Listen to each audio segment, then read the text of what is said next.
6 muaj pas ngjarjeve të 9 dhe 10 majit në lagjen e trimave në Kumanov, familja Shabani është ndër të parat që ka arritur të përfundojë me rindërtimin e shtëpisë së shkatërruar gjatë atyre ngjarjeve. Gëzimi ishte i papërshkruar në këtë familje, pasi që ata mbrëm kaluan natën e parë në shtëpinë e re.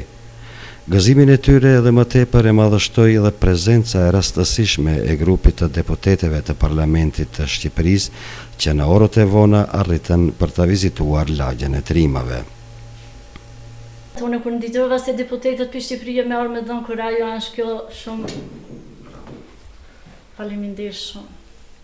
Me bujarin tipike shqiptare, zonja e shtëpisë Sevxhania ftoi mysafirët nga Shqipëria që të hynë në shtëpi dhe së bashku të ndajnë gëzimin që nuk munguan edhe për gëzimet dhe një uratë e shkurtër nga deputetja Melisa Doda.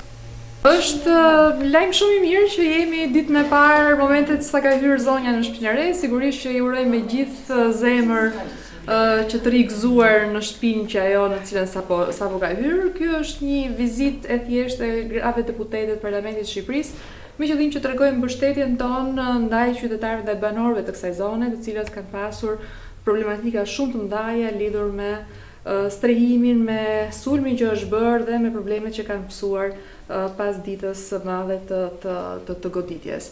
Nga ana tjetër, duam që të sigurojmë të gjithë bashkëkombësit tanë që shteti shqiptar ka një detyrim kushtetues që të interesohet për to dhe nuk do lejojnë asnjë mënyrë as dobimin dhe as keqtrajtimin e tyre. Ndryshe, në lagje po punohet intensivisht në rindërtimin e rreth 68 shtëpive të shkatëruara gjatë ngjarjeve të 9 dhe 10 majit.